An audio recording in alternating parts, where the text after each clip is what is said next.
Hi, welcome back to my tiny kitchen. We're a week later. I did do a short video for a starter in the middle of the week, but I didn't really like the consistency, so we're starting here. This is my starter. You can see it's gotten to a kind of a yogurt type consistency, and this is about where I want it to be. It's still a little runny, but we can work with this. I did cut out half of my starter, and it's okay to throw it away. It sounds like it would be counterintuitive and more expensive to throw it away, but in the end it actually is cheaper because you end up having to keep feeding larger and larger quantities. So I did throw half out. Now we are ready to start making our sourdough, but don't worry, you won't be eating any sourdough for a couple more hours. I'm going to start with my dry ingredients.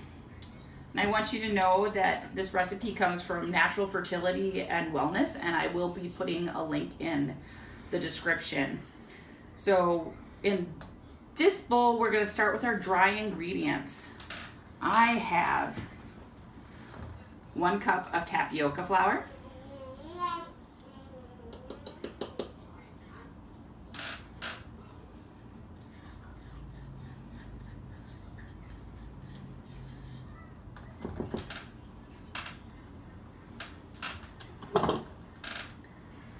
1 cup of quinoa flour.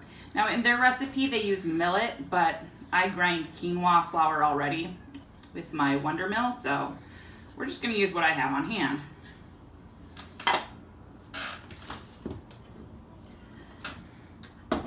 One and a half cups of sorghum.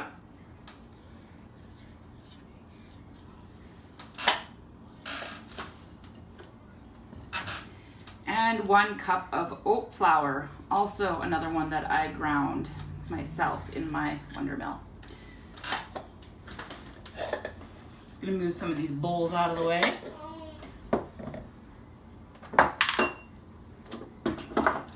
Then we have 2 tablespoons of xanthan gum, 1 tablespoon of salt, 2 tablespoons of sugar,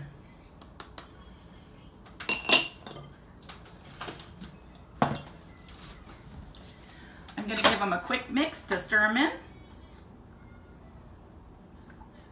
Helps if I plug that in. One moment with technical difficulties.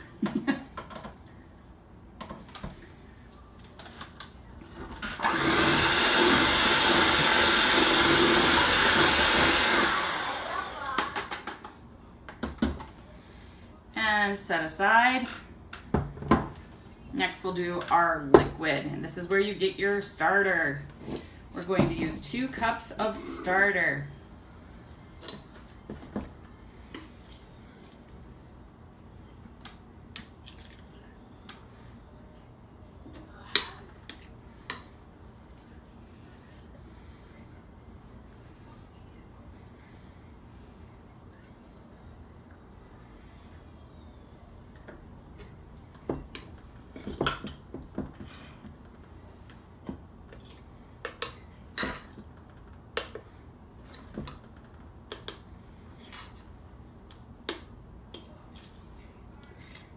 Pretend that I edited all this out.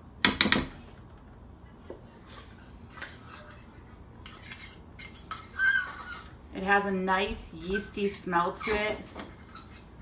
It's not very strong. If your starter gets pink or moldy, throw it out and start over.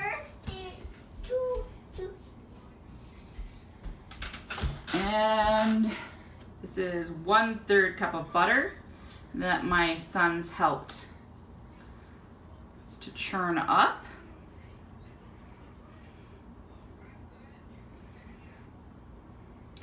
Which means that it doesn't have any salts or additives. 2/3 cup of water. 4 eggs, fresh from my ladies in the backyard. You're gonna learn real quick that I don't crack eggs well. That's my husband's specialty.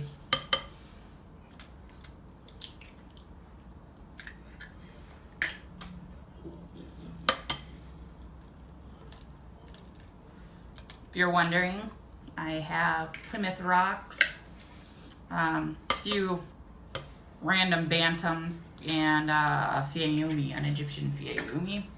We will be adding to our flock before the end of the summer. Okay, and then stir all these up on low. Woo. Hi.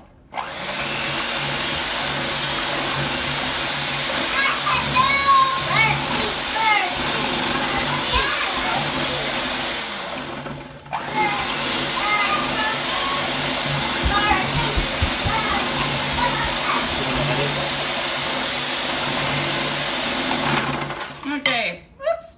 And as most of you are mothers, you know how this goes. We might get a few visitors while we're working on this. The next thing you're gonna do is slowly start adding in your flour. You wanna do it slowly so your batter, your dough doesn't get lumpy. So, about a cup at a time added in is how I'll do it.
Honey, I think you've moved my spatula. Thank you.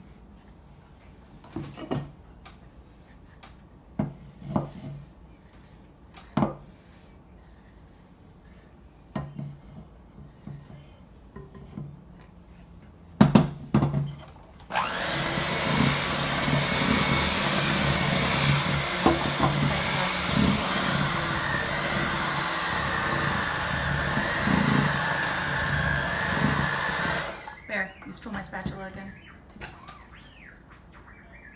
Good at that.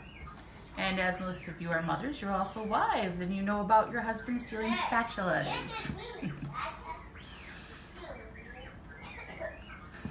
All I'm doing is pushing down the flour. I'm sure you know what I'm doing, but just in case you can't see it, that's all I'm doing in here right now.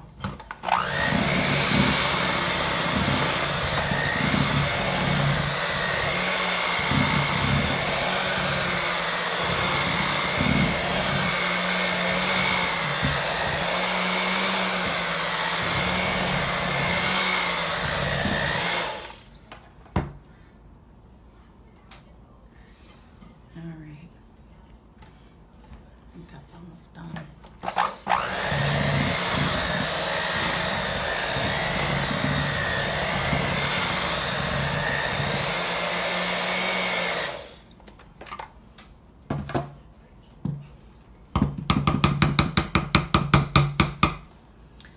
Okay, so I'm going to cover this with a damp dishcloth and put it into a pre-warmed oven.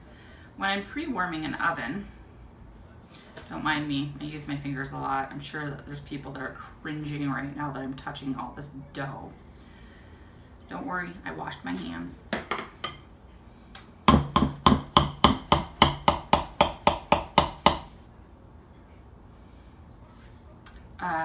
to pre-warm my oven, what I do is I put it on 250, whatever your lowest temperature is, with a glass dish full of water to preheat it up. And after about 15 minutes, half an hour, your oven is nice and toasty and damp, the perfect place for bread to rise. So I cover it with a damp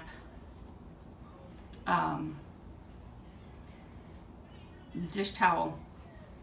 So unlike plastic wrap, it won't melt. And unlike my beeswax wraps that I make, it also won't melt.